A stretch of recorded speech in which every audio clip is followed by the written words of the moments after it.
mi esposo, un cirujano cardíaco altamente respetado, me dijo que tenía que ir urgentemente a una operación de vida o muerte. El problema era que, en ese mismo momento, yo estaba en el vestíbulo de un hotel observando cómo subía a un ascensor con su amante. Bienvenidos al mundo de mi venganza, tengo una nueva historia extraordinaria para ustedes. Una que simplemente necesito compartir. Todo comenzó cuando mi esposo me informó de una cirugía doble de bypass urgente. Afirmó que estaría toda la noche en el hospital, pero en ese mismo instante, yo estaba escondida detrás de una columna de mármol en el Hotel Langham en el centro de Chicago, viendo cómo entraba al ascensor con mi propia hermana de 21 años. No corrí gritando, no hice una escena pública, con una calma absolutamente aterradora. Comencé a reunir pruebas, sabía que este juego apenas había comenzado. Antes de entrar en los detalles, quiero agradecerles por estar aquí, su presencia significa más de lo que imaginan. Déjenme un comentario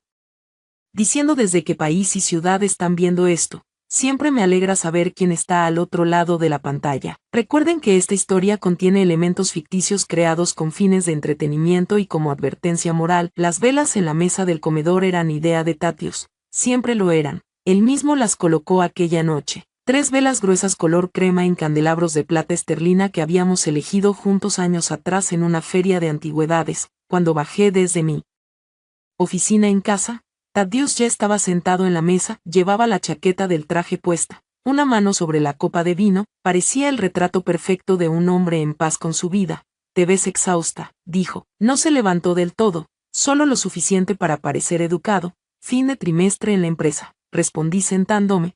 Pasará como siempre. Tadeusz sirvió el vino, un Cabernet Sauvignon de Napa Valley 2018 que él mismo había elegido. Deberías dejar que Gideon se encargue más del área financiera, le pagas bastante.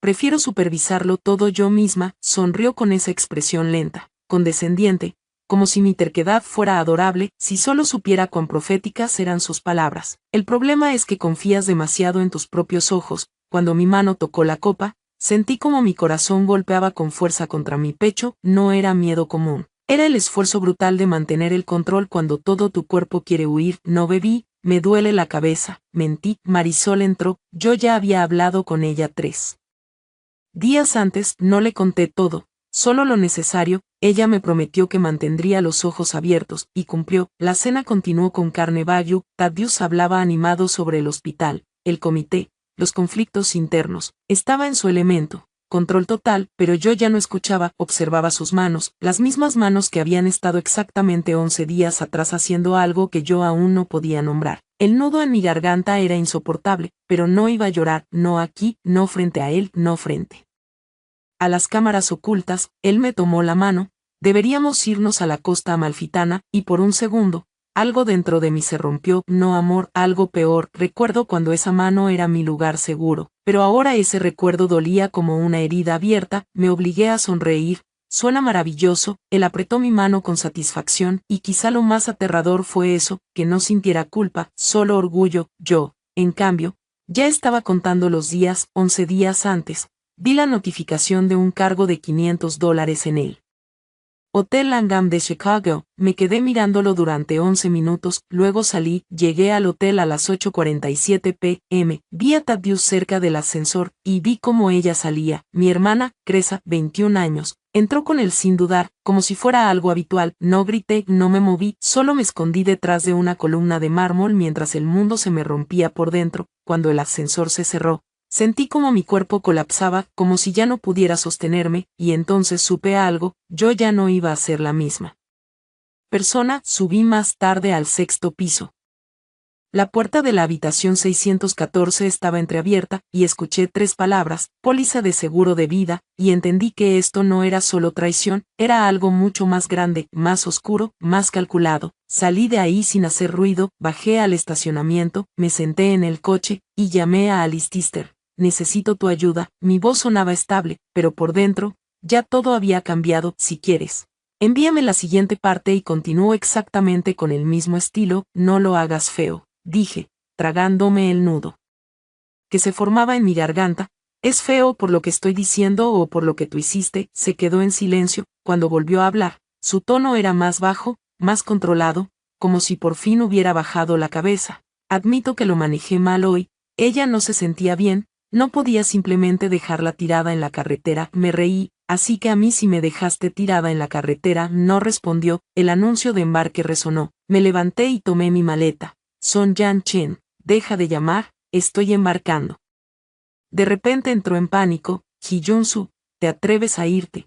Cuando la llevaste a ella, no preguntaste si yo me atrevía a irme, respondí con calma, y colgué. Bloqueé su número antes del despegue. Le envié un mensaje a mi abogada, Shainin, abogada San, necesito renegociar el acuerdo prenupcial y los bienes matrimoniales de inmediato. Shaini respondió al instante. Por fin estás lista. Miré esas 4 palabras durante mucho tiempo. Resulta que todos ya lo sabían. Todos sabían que debía irme hace mucho. Solo yo me había negado a aceptarlo. Cuando el avión atravesó las nubes, apagué el teléfono. Mientras tanto, al otro lado, Son Yan Chen estaba de pie en el dormitorio vacío. El lado izquierdo del vestidor estaba medio vacío, mi crema de manos ya no estaba en la mesita de noche, mi cepillo de dientes, la toalla y los productos de cuidado de la piel habían desaparecido del baño. Incluso las notas adhesivas del refrigerador habían sido arrancadas por completo, antes estaban llenas de recordatorios sobre sus medicamentos para el estómago. Reuniones y restricciones alimenticias. Ahora solo quedaba una leve marca de pegamento. La tía Wan dijo que él permaneció mucho tiempo en el dormitorio, luego abrió un cajón, como si buscara algo. De repente, encontró la carpeta vacía. Antes contenía la copia de nuestro acuerdo prenupcial, ahora también había desaparecido. Sostuvo la carpeta vacía y llamó a su Nungena. La primera vez no contestó, la segunda vez. Ella respondió con una voz suave y melosa. Presidente Son, está bien la cuñada. Hubo un malentendido. Son Yan no respondió, solo preguntó, ¿por qué te sentaste hoy en el asiento del copiloto? Suna se quedó en silencio y luego respondió con tono herido, ¿no me dijiste tú que me sentara ahí? Pensé que a la cuñada no le importaría. Son Yan Chen apretó el teléfono, de repente recordando cómo yo estaba bajo el toldo quitándome el anillo. En ese momento pensó que exageraba, ahora entendía, no era un berrinche, era una despedida. Cuando aterricé en Singapur, estaba amaneciendo, encendí el teléfono y los mensajes llegaron en cascada. 37 llamadas perdidas de Son Yan Chen, 12 de su madre. Sunun Yana envió una solicitud de amistad con una nota, cuñada Junsu. Quiero explicarlo, no la acepté. Lean 11 ya me había reservado un hotel cerca de Marina Bay. Desde la ventana, la ciudad entera comenzaba a iluminarse. Después de ducharme, me senté frente al escritorio y abrí el portátil. El primer correo era de Shainin. Había revisado y reorganizado el acuerdo prenupcial que firmé en su momento. Los puntos clave estaban resaltados en rojo: mis bienes prematrimoniales, ingresos de marca personal y el 3% de acciones del grupo Junian que poseía antes del matrimonio. Todo era mío de forma independiente. Durante todos estos años no participé en la operación diaria del grupo Junian, pero ese 3% no fue un regalo de Son Yan Chen en sus inicios. Fue lo que obtuve tras invertir todos mis ahorros para cubrir su primer déficit de financiación. Él me tomó de la mano y dijo, Junsu, la mitad del éxito de esta empresa te pertenece. Luego, cuando la empresa salió a bolsa, su mérito se convirtió en su leyenda, y yo me convertí en la señora San que vive cómodamente en casa. Según él, miré el acuerdo. Mi dedo se detuvo sobre la cláusula de participación accionaria. Shaini envió un mensaje de voz. Tu prioridad ahora no es dejar que tus emociones te arrastren de vuelta. Si Son Yan Chen te contacta, registra todo, y dime, ¿has cubierto gastos personales de su madre, de su empresa o de su nuna durante estos años? Respondí, sí. Organízalos, dijo ella. Abrí una carpeta con registros que había guardado durante años, facturas médicas mensuales de la madre de Son, citas en residencias, gastos de mantenimiento de joyas privadas, recibos de regalos que yo cubría en cenas de negocios, correos donde el grupo Junian solicitaba mis recursos personales para eventos de marca, y en los últimos 6 meses, nuevos gastos desde la aparición de Sunun Yana, té de jengibre con azúcar moreno a domicilio, chequeos médicos urgentes, depósitos de vestidos a medida, mejoras a clase ejecutiva. Algunos fueron pagados desde la cuenta privada de Son Yan Chen con la nota subsidio de proyecto, pero todo apuntaba a su nuna. Descargué todo y lo respaldé en un disco duro. El teléfono vibró, mensaje de voz de la madre de Son. Lo reproduje. Junsu, ¿estás siendo irracional esta vez? Yan Chen está ocupado. ¿Qué importa que le dé un aventón a una empleada? La chica no se sentía bien. Como señora Son, debería ser más comprensiva. Vuelve ya, no dejes que los de fuera se rían de nosotros, no respondí. Otro mensaje llegó. No olvides mi chequeo de mañana, ya organizaste el conductor y el hospital, ¿verdad? Leí el mensaje y me reí, no le preocupaba dónde estaba yo, le preocupaba quién haría sus diligencias. Abrí el sistema del hospital. Cambié el acompañante de mi a Son Yan-chen y le envié una captura. Mamá, Yan-chen te acompañará mañana. Ella respondió rápido. Cuando tiene tiempo él, no seas testaruda, respondí, yo tampoco. Tengo tiempo, el indicador de escritura permaneció mucho tiempo. Luego llegó.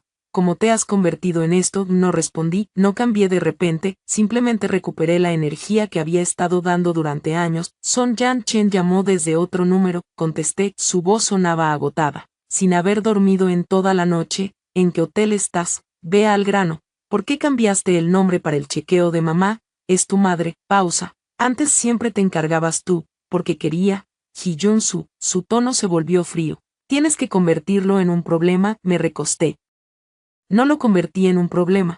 Tú lo hiciste cuando pusiste a otros antes que a mí y esperaste que yo lo aceptara. Reprimió su ira. Te dije que no hay nada entre Sununa y yo. Entonces envíame tus chats de los últimos 6 meses. Silencio. Sonreí. Si no te atreves, no digas que no hay nada. Su voz bajó. Me estás investigando. No. Dejaste rastros por todas partes. Dijo que todo era trabajo. Abrí su correo. Un asunto destacaba. Gracias por cuidarme hoy. SR. Son, dentro había una línea, sí la cuñada.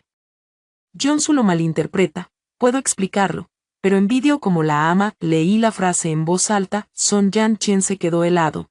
¿Cómo tienes eso? Lo enviaste a la dirección equivocada, la del antiguo equipo del grupo Junian, pero no fue un error, Sununa lo hizo a propósito, quería provocarme, pero no iba a reaccionar, es joven, dijo él, tiene 27, no 7, silencio. Hablemos del divorcio, dije, se escuchó un ruido. ¿Qué dijiste? Divorcio, imposible. ¿Por qué? Solo por un asiento, miré el mar, no es por el asiento, es porque me di cuenta de que siempre fui reemplazable, nadie te reemplaza. Entonces dime por qué ella sabe dónde está la manta de tu coche, tu medicina, usa tu tarjeta privada y publica nuestras cosas. Silencio largo, me encargaré de ella, ese es tu problema. El mío es irme, colgué. Esa tarde el grupo Junian celebró una reunión interna de investigación. Fui con Shining, ya no como la esposa de Son, sino como accionista y parte afectada. En la sala estaban recursos humanos, finanzas, legal y Son Yan-chen. Sunona también estaba allí, llevaba un vestido blanco, pálida, una mano en el abdomen, miró a Son con ojos llorosos. Presidente Son, no esperaba que esto llegara tan lejos, él no la miró. Siéntate. Su expresión cambió ligeramente. Recursos Humanos habló primero. Señorita Sununa, sus declaraciones públicas requieren explicación. Ella lloró. No hice nada. Estaba bajo presión. Finanzas colocó documentos. Y estos gastos son del proyecto. Un vestido de lujo es proyecto. Tenía que acompañar al presidente. Yo observaba en silencio. Finalmente hablé. Sununa, dices que estás enferma. ¿Qué enfermedad exactamente? Lloró más fuerte. No puedo decirlo, saqué un documento, baja médica, gastritis aguda, sin embarazo. Su rostro cambió. Eso es privado, Shaini intervino, lo entregaste tú misma, silencio. El hospital confirma que no fue ginecología, la sala quedó helada. Eso no prueba nada, Son Yan-chen la miró con frialdad. ¿Por qué? Ella lloró, tenía miedo. Así que inventaste un embarazo, no respondió, el ambiente se volvió insoportable, Finanzas cerró el informe. Recomendamos despido inmediato. Sununa cayó. Presidente Son, he estado contigo tanto tiempo. Él respondió, no estabas conmigo, me estabas usando. Silencio absoluto. Ella me miró con odio. Tú ganaste. Respondí, no te gané a ti, me recuperé a mí misma. Al salir, Son Yan-chen me alcanzó. Junsu se detuvo. Hoy entendí cuánto me mintió. Lo miré, no lo entendiste hoy. Solo dejaste de fingir que no lo sabías. Primera parte. Un calor abrasador subió a mi rostro y recorrió todo mi cuerpo hasta los pies. La vergüenza y la furia llegaron al mismo tiempo, imposibles de separar, imposibles de clasificar cuál era más fuerte. Él me miró directamente a los ojos. Cada vez que me miraba a través de esa pantalla, decía que estaba agotado, que estaba muerto de cansancio. Me preguntaba cómo había sido mi día y me decía que me fuera a dormir. Lo sé, dijo Sloan, con un matiz de compasión en la voz. lo que paradójicamente me hizo sentir aún peor. ¿Puedes rastrear dónde estaba realmente? Pregunté, con la mandíbula doliéndome de tanto contenerme. Si me das acceso a los metadatos de los dispositivos. Sí, dame 24 horas, tienes 12, la interrumpí, colgué, me recosté en la silla de Tatios, su silla en su escritorio, dentro de su despacho doméstico perfectamente organizado. Respiré profundamente entre lágrimas ardientes hasta que mi visión volvió a aclararse y pude ver el monitor con nitidez. Fue entonces cuando noté la carpeta. No estaba en el escritorio, estaba profundamente oculta, enterrada bajo 3 niveles de directorios anidados que un usuario normal nunca exploraría intencionalmente. El nombre era una cadena de números aleatorios que, a simple vista, no significaban nada. Él había sido cuidadoso, lo suficientemente cuidadoso como para ocultarlo de alguien que no sospechaba nada, pero no lo suficiente como para esconderlo de alguien que sabía exactamente qué buscar. Casi lo pasó por alto, pero algo en ese nombre, demasiado caótico, demasiado deliberadamente ilegible, me hizo dudar. Hice doble clic, dentro había 17 archivos de video, abrí el primero. La habitación en la pantalla no era una sala de preparación quirúrgica, tampoco se parecía a nada de nuestra casa. Las paredes eran de hormigón en bruto, la iluminación era industrial. A lo largo de una pared había equipos médicos que no reconocí en absoluto, y en el centro del encuadre había una silla reclinable que parecía una mezcla entre una mesa de operaciones y un trono grotesco. No entendía lo que estaba viendo, no debía entenderlo. Mi garganta se tensó y mis dedos quedaron suspendidos sobre el teclado. ¿Qué es esta habitación? La expresión de la doctora Mercer cambió a algo que no pude identificar del todo. No era compasión, era más bien una profunda tristeza en nombre de toda la profesión médica. El tipo de dolor que siente un médico cuando se enfrenta a una devastación que nunca debió ocurrir. Supresión completa de la ovulación natural durante todo el periodo de uso, en algunos casos. La exposición prolongada a estos compuestos en dosis tan altas puede provocar cambios permanentes en el sistema endocrino. Es reversible, eso depende completamente de la biología individual. La palabra reversible golpeó directamente mi pecho y explotó con toda su fuerza. Me presioné la mano contra el pecho como si pudiera contener físicamente esa sensación desgarradora, como si aplicar suficiente presión pudiera detener el grito interno antes de que estuviera lista para enfrentarlo. 10 años. 10 años creyendo que había algo mal en mi cuerpo, 10 años de exámenes dolorosos, suplementos, clínicas de fertilidad, y la tragedia íntima de una mujer que desea un hijo más que nada en el mundo, sin entender por qué su propio cuerpo se niega. 10 años sentándome en salas de espera con paredes beige y luces tenues, escuchando siempre la misma frase: por ahora la medicina no tiene respuesta. Y yo salía de allí, caminaba por las calles de la ciudad y me decía que la próxima vez sería diferente. 10 años durante los cuales Tadius estuvo a mi lado en cada consulta, sosteniendo mi mano, interpretando perfectamente el papel del esposo comprensivo. Lo lograremos, cariño, solo toma tiempo, no estás sola. Era una actuación tan perfecta, tan cuidadosamente construida, que nunca se me ocurrió que él ya sabía todas las respuestas porque él mismo había escrito el guión. Él preparaba esas cápsulas, me las daba cada mañana con un vaso de agua, besándome la frente. No olvides tus vitaminas, cariño. Su voz era cálida, llena de cuidado, y yo le daba las gracias. Hubo mañanas en las que, con lágrimas en los ojos, le agradecí por apoyarme. Algo se rompió dentro de mí, no lentamente, de golpe, como una herida que se abre mostrando que lo que creías curado solo estaba oculto debajo. Las lágrimas llegaron sin control, una tras otra. Me tapé la boca con la mano para no hacer ruido. Miss Sterling, dijo la doctora Mercer con voz suave, lo siento muchísimo. No termine, la interrumpí. Solo, déjeme un momento. Ella me lo concedió sin decir nada. Contuve el llanto como pude, presioné mis dedos contra mis ojos hasta que el dolor se volvió algo que podía controlar. Los hijos que había llorado sin saber que nunca existieron, las pruebas de embarazo negativas, el duelo silencioso de 10 años convertido en mi identidad. No es tu culpa, susurré al vacío, nunca fue mi culpa, fue él. La doctora Mercer no dijo frases vacías, solo extendió su mano y cubrió la mía. Ese gesto humano, simple, me quebró más que cualquier diagnóstico. Cuando salí de la consulta, Alice Tister ya estaba de pie. ¿Qué encontró?, preguntó. Respiré hondo. No eran vitaminas. Su expresión cambió al instante. Durante 10 años, me dio inhibidores de ovulación. El silencio que siguió fue pesado. Juro por Dios que lo voy a No ahora, lo interrumpí. Todavía no, había algo más que hacer primero. Saqué una carpeta con fragmentos de documentos reconstruidos, la última pieza encajó, arriba había un código limpio, *X14. Miré el documento, era un registro de dosis médicas, escrito a mano. La letra era de Tatius, fechas, cantidades, años enteros, todo estaba ahí. Dime todo lo que sabes.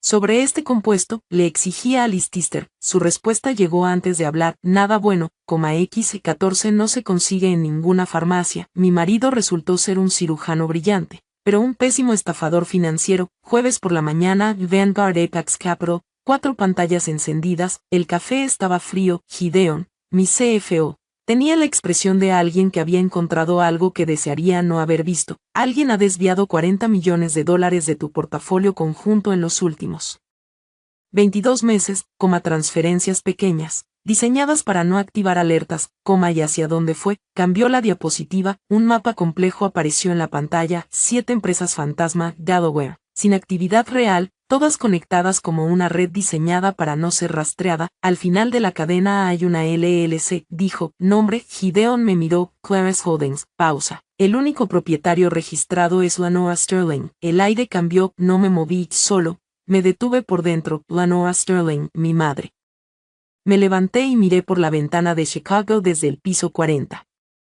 La ciudad seguía viva, indiferente, como si nada acabara de romperse dentro de mí. La mujer que me sostuvo la mano en el funeral de mi padre, la que me llamaba cada domingo, la que sonreía en mis graduaciones. Esa misma mujer había firmado documentos para vaciar $40 millones de una cuenta que también llevaba mi nombre. No había coerción, no había error. Su firma estaba ahí, consciente, voluntaria. ¿Qué responsabilidad legal tendría Lenora? Pregunté. Mi voz sonaba distante, como si no fuera mía.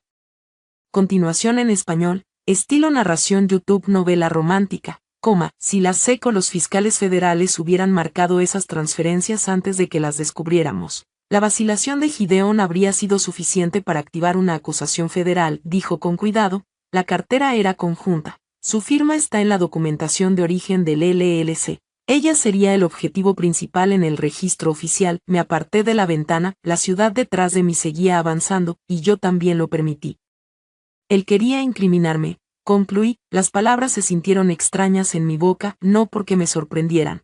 Ya no, sino porque decirlas en voz alta convertía todo esto en algo irreversible. Lo sacaba del terreno del miedo, y lo llevaba al terreno de los hechos. Él iba a vaciar la cartera y desaparecer, dejando mi nombre en todos los documentos. Todo apuntaba a eso, sí, confirmó Gideon, y mi propia madre lo ayudó a preparar la salida. No hubo respuesta inmediata. Gideon entendía que no había nada útil que decir, y yo agradecí su silencio. Pensé en mi madre, Lenora, no la versión que había protegido durante 30 años por lealtad, sino la mujer real, la que miraba a Cresa con una calidez que nunca tuvo conmigo, la que recibía a Thaddeus con entusiasmo desbordante, la que, con los años, dejaba caer frases como cuchillas. Eres demasiado como tu padre. Vesper, nunca era un elogio, era una sentencia. Durante años, yo había intentado ganarme algo que nunca estuvo destinado a mí: amor, reconocimiento, aceptación.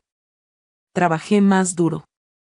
Fui más exitosa, fui más útil, fui más presente, pero la distancia nunca se cerró, y ahora lo entendía. Nunca iba a cerrarse, porque nunca estuvo destinada a hacerlo. Respiré hondo.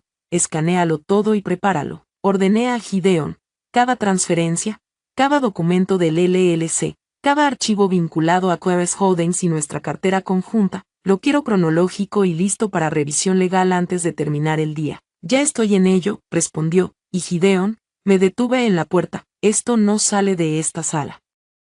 Por supuesto, él nunca necesitaba advertencias. Regresé a mi oficina, me senté, tomé el teléfono, deslicé hasta el contacto de mi madre. Mamá, la foto mostraba su sonrisa en un evento en el jardín. Apreté el botón de llamada, respondió al tercer tono. Vesper, cariño, qué sorpresa tan agradable. Mi voz salió perfectamente estable, perfectamente normal. Hola, mamá, pensaba en el domingo. Quizá podríamos vernos. Solo tú y yo. Silencio breve, luego entusiasmo. Me encantaría. Perfecto, dije. Yo me encargo de La reserva, colgué, dejé el teléfono boca abajo, luego escribí a Alice Tister, mi madre está involucrada, Alice Tister me había amado durante 11 años, nunca me lo dijo directamente, no hacía falta, lo demostraba con hechos, llegué a su despacho a las 10 p.m., él ya me esperaba, 3 blocs de notas llenos, 2 portátiles abiertos, y esa energía de alguien que no ha parado en horas. Siéntate, dijo, me senté, empujó un cuaderno hacia mí, 3 líneas de acción, simultáneas.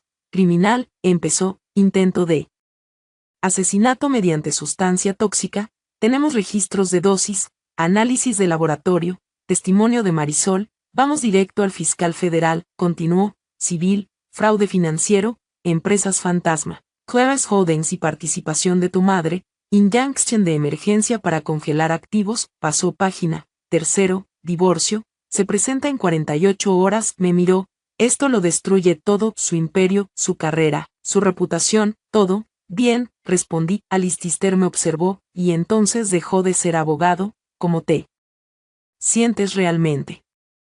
La pregunta me golpeó distinto, no era estrategia, no era táctica, era humana, tragué saliva. No lo sé todavía. No tienes que guardarlo todo para después, dijo en voz baja. No estoy intentando hacerlo, silencio. Luego añadió, te he visto cargar todo sola durante años, he visto cosas que nadie más vio, y aún así sigues preguntando por estrategia cuando el mundo se te cae encima. Su voz bajó. ¿Por qué estoy ayudándote? Lo miré. Sí. Él respiró. Porque mereces a alguien en tu esquina que no huya cuando todo se complica, porque eres la única persona que he visto que pelea más inteligentemente de lo que sufre, y porque se detuvo.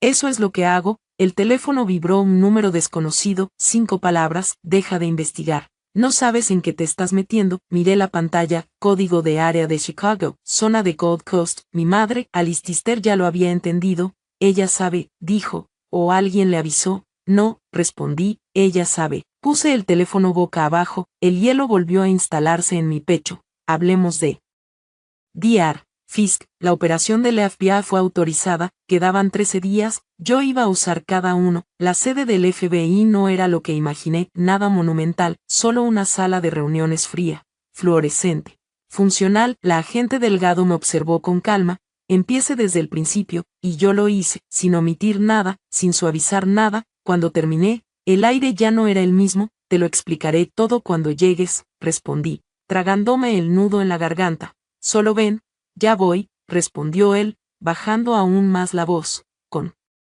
esa cautela que solo usaba cuando entendía sin necesidad de palabras que la situación era grave, no voy a ir a ningún lado, conduce con cuidado, puse el coche en marcha, detrás de mí, las luces del hotel cortaban la noche como cuchillas, en algún lugar del 6º piso, Thaddeus seguía hablando, convencido de algo, pero ya estaba completamente equivocado. Las rosas llegaban cada lunes a las 7:15 en punto. 1000 rosas ecuatorianas de tallo largo, de un rojo profundo como sangre, entregadas en 12 cajas blancas frente a las puertas de vidrio de Vanguard Apex Capital.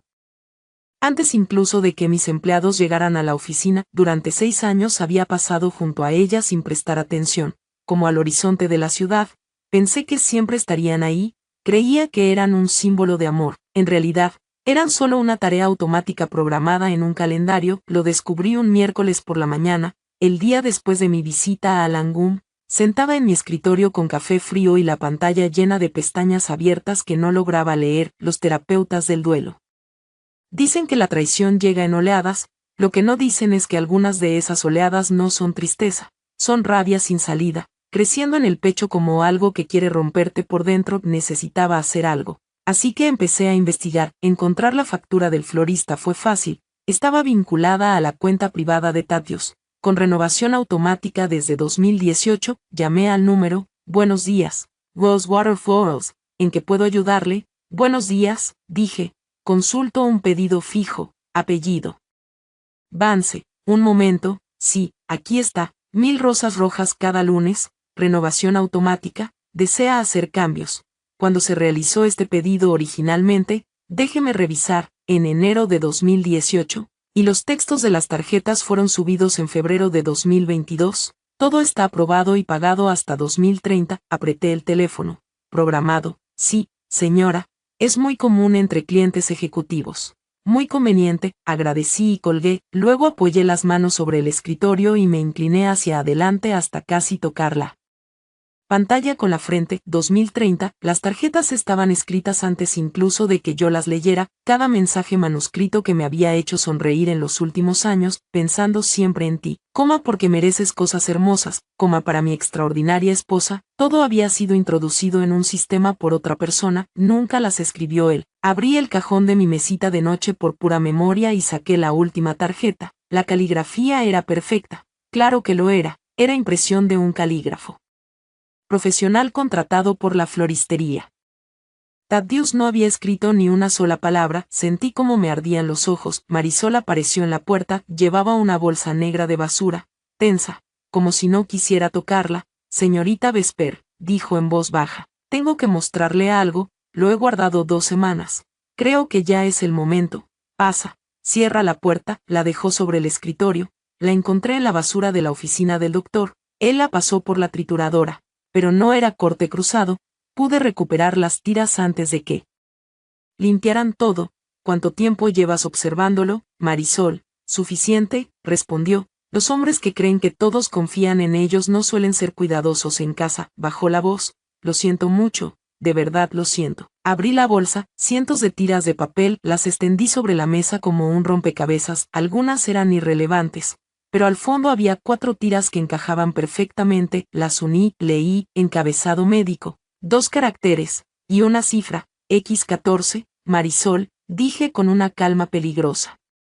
Necesito que registres cada movimiento de Thaddeus, cada hora, cada llamada, todo. Ya he empezado, respondió. Mi marido era cirujano cardiovascular, o eso creía yo, más de 2000 cirugías en 17 años. Eso decía su perfil público. Pero esa noche descubrí algo que me revolvió el estómago. La última operación registrada con su firma era de hacía más de 9 semanas. Es un error, susurré, llamé a Alistair. No ha operado en 9 semanas. Silencio. ¿Estás segura? Lo estoy viendo en el sistema, todo lo que decía hacer en el hospital. No existía. Necesito a una experta, dijo Alistair finalmente. Ciberforense. Sloan. La voz de Sloan fue fría y precisa. Abre el historial de FaceTime, desplacé la pantalla. Me llamaba desde el hospital. Cada vez. Abre el último video, lo hice. Thaddeus aparecía detrás de un fondo clínico, pero algo no encajaba. El reloj tiene segundero, me acerqué. Sí, se mueve. Silencio. Reproduje el video, el segundero no se movía, nunca. Es un defake, dijo Sloan. Fondo falso. Grabación en otro lugar.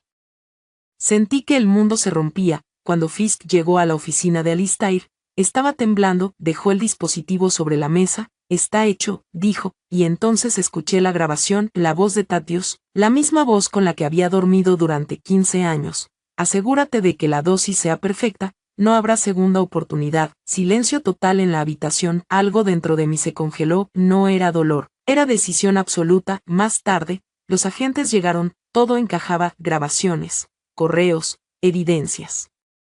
Y entonces él entró en la habitación. Thaddeus Vance, por primera vez, lo vi perderlo todo. Estás arrestado por intento de asesinato en primer grado y fraude. No dijo nada, solo me miró, y en ese momento dejó de existir el hombre que yo había conocido. Lo sacaron esposado de nuestra casa, en nuestra habitación, entre nuestras cosas, el espejo, las cortinas, las fotos de nuestros aniversarios. Todo seguía igual, excepto nosotros, y cuando la puerta se cerró, entendí una cosa: no había perdido a mi marido. Había descubierto que nunca existió. Primera parte. Un calor abrasador subió a mi rostro y se extendió hasta mis pies. La vergüenza y la ira llegaron al mismo tiempo, imposibles de separar, imposibles de saber cuál era más intensa. Él me miró directamente a los ojos. Cada vez que me miraba a través de esa pantalla, decía que estaba muerto de cansancio. Me preguntaba cómo había sido mi día y me decía que me fuera a dormir. Lo sé, dijo Sloan, con un matiz de compasión en la voz, lo que paradójicamente solo me hizo sentir peor. ¿Puedes rastrear dónde estaba realmente?, pregunté, con la mandíbula tensa de tanto contenerme. Si me das acceso a los metadatos de los dispositivos. Sí, dame 24 horas, tienes 12, la interrumpí, colgué, me recosté en la silla de Thaddeus, su silla en su despacho doméstico perfectamente ordenado. Respiré hondo entre lágrimas ardientes hasta que mi visión volvió a enfocarse y pude ver la pantalla con claridad. Fue entonces cuando lo noté, una carpeta, no. Estaba en el escritorio. Estaba profundamente oculta, enterrada bajo 3 capas de directorios anidados que un usuario normal nunca exploraría. El nombre era una cadena de números aleatorios sin significado aparente. Él había sido cuidadoso, lo bastante cuidadoso como para ocultarlo de alguien que no sospechaba nada, pero no lo suficiente como para ocultarlo de alguien que sabía exactamente qué buscar. Casi lo pasó por alto, pero algo en ese nombre, demasiado caótico, demasiado deliberadamente ilegible, me hizo dudar. Hice doble clic, dentro había 17 archivos de video. Abrí el primero. La habitación en la pantalla no era una sala de preparación quirúrgica.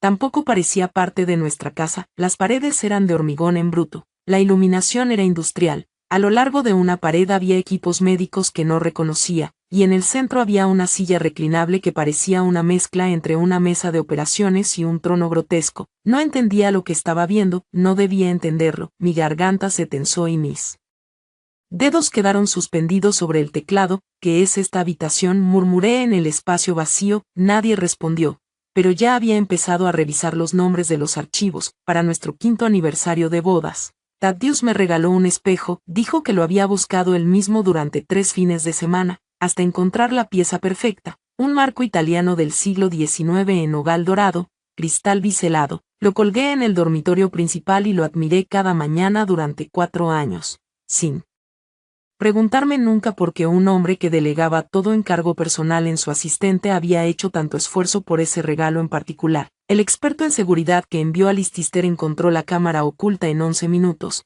Se llamaba Silas. Llegó a mi penthouse a las 7 a.m., con 2 maletines de equipo y la eficiencia fría de alguien acostumbrado a trabajar en casas mucho más poderosas que la mía. Era completamente distinto de lo que esperaba. Callado, metódico, sin hacer comentarios, limitándose a tomar notas precisas en una libreta de cuero. Antes de empezar, dijo mientras abría sus equipos en la isla de la cocina, necesito que actúe con total normalidad. Muévase como siempre, no mire las paredes. Como entendido, respondí. Si hay dispositivos activos, estarán monitoreando su comportamiento. Si cambia su patrón, lo sabrán de inmediato. Me miró directamente. Puede hacerlo, he pasado 30 años aprendiendo a parecer exactamente lo que los demás esperan ver. Respondí. Sí, asintió. Empecé mi rutina: café, correos, mirar por la ventana del Skyline de Chicago. Detrás de mí, Silas inspeccionaba la casa. El café no tenía sabor, mi pulso era irregular, pero mis manos estaban firmes. Si había cámaras, solo veían una mañana normal. 20 minutos después, Silas apareció. 4 dispositivos en la cocina y sala, luego 2 más en el dormitorio, uno en el espejo del aniversario, otro en la lámpara de la mesita de noche, otro en la cafetera del despacho, y un rastreador en el joyero. 6 dispositivos en total. 4 años, dijo. 4 años, 4 años creyendo que mi casa era el único lugar seguro. Él no me vigilaba desde fuera, me vigilaba desde dentro de mi vida, y entonces lo entendí. No quería saber si lo engañaba. Quería saber si yo lo estaba descubriendo. A través de la ventana del café todavía podía ver a Cresa sentada en la mesa, con el rostro hundido en las manos, los hombros temblando al ritmo de un llanto que no puede dirigirse, solo soportarse. Ya había dicho todo lo que tenía que decir, no quedaba nada a lo que volver.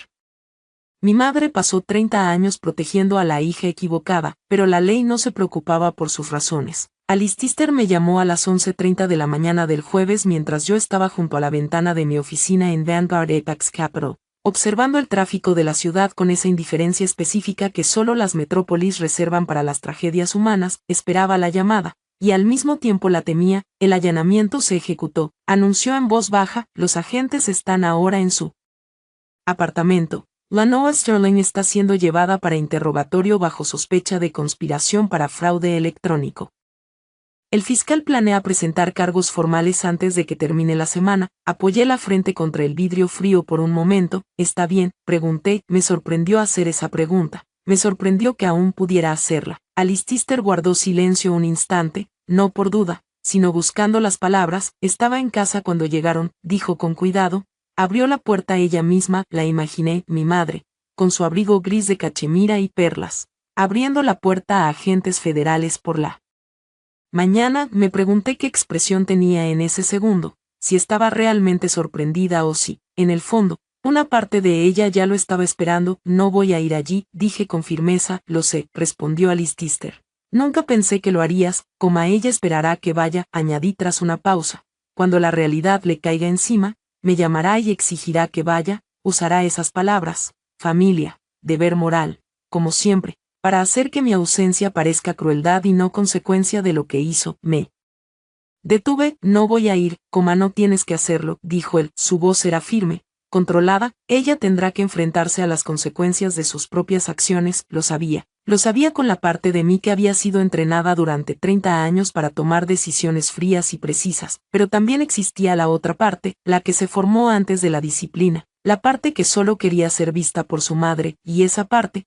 aún dolía. Le dije a Alice Tister que lo llamaría por la tarde. Luego me senté en mi escritorio, saqué una hoja en blanco y comencé a escribir. Tenía 7 años cuando me di cuenta de que mi madre me miraba de forma completamente diferente a como miraba a Cresa. Cresa se había caído en el jardín y se había raspado la rodilla. Mi madre la abrazó, la sostuvo contra su pecho, le acarició el cabello y repitió: mi niña, mi pequeña, con una voz que yo nunca había escuchado para mí. Yo estaba a pocos metros, con la mano sangrando por la misma piedra, y entendí, incluso sin poder expresarlo, que había algo en ese mundo en el que nunca tendría un lugar. Con los años, me herí muchas veces de distintas formas. Mi madre siempre estaba ahí, vendaba mis heridas, daba consejos, a veces consuelo, hacía todo lo que una madre debería hacer, pero nunca me abrazó, nunca apoyó su rostro en mi cabello, nunca me miró como miraba a Cresa, como si yo fuera irreemplazable. Pasé 30 años intentando ganarme esa mirada. Construí una empresa enorme, salí en revistas, volé a casa en cada festividad, llamé cada domingo, y nunca le dije cuánto me costaba esa distancia, porque realmente creía que si era lo suficientemente buena, lo suficientemente exitosa, lo suficientemente útil, finalmente me vería así. Pero nunca ocurrió, y nunca iba a ocurrir. Sentada frente a la hoja en blanco, por fin dejé de pelear contra esa verdad. Escribí durante 20 minutos. No fue una carta larga, una página. No detallé lo que había hecho, no enumeré traiciones, ella ya lo sabía. Lo que escribí fue mucho más simple. Escribí sobre la niña del jardín, sobre 30 años de domingos, fiestas, portadas de revista, y el agotamiento de buscar amor donde nunca iba a existir. Que escribí que finalmente entendía, no significaba aceptación, pero sí comprensión, y la comprensión no necesitaba su permiso. Al final escribí 3 líneas: te perdono, no por ti, por la niña que fui, que dejó de intentar ganarse tu amor. Doblé la carta y la envié a su apartamento en Gold Coast. No sabía si la leería, no sabía si respondería, pero esa carta no era para cambiar nada, era para soltar algo que había cargado durante 30 años sin saber cuánto pesaba. Le di el sobre a mi asistente para enviarlo esa misma tarde. Luego me recosté en la silla y respiré profundamente. Por primera vez en mi vida, sentí que algo dentro de mí se aflojaba, como una puerta que llevaba años cerrada y por fin dejaba entrar aire. Alice Tister llamó de nuevo a las 3 p.m., con actualizaciones del fiscal. Escuché, tomé notas, hice preguntas. El trabajo seguía siendo el trabajo, y debía hacerse, pero algo en mí ya era distinto, más ligero, más libre, como si hubiera salido de una habitación cerrada sin darme cuenta. El lunes siguiente, Vanguard Apex Capital abrió al alza. Lo tomé como una señal, sin dramatizarlo. El mercado no entiende tragedias personales, y yo había aprendido a no buscarlas en los números. Los procedimientos de divorcio avanzaron con eficiencia quirúrgica, sin escándalo, sin ruido, exactamente como lo había planeado Alice Tister. El acuerdo financiero fue enorme, el juicio penal ya estaba programado, el instituto médico había nombrado un director interino. Los colegas del sector hablaban en entrevistas de shock profundo, devastación, y no lo habríamos imaginado. No leí los artículos, ya había consumido suficiente de sus mentiras durante años. Gideon entró a mi oficina a las 9 a.m., con los resultados preliminares del trimestre, perfectos, todo perfecto. Revisamos los datos línea por línea. Cuando se fue, me quedé mirando la carpeta en mi regazo. Era extraño. Todo en mi vida había estado construido sobre suposiciones equivocadas, pero este trabajo era mío, siempre lo había sido. Nada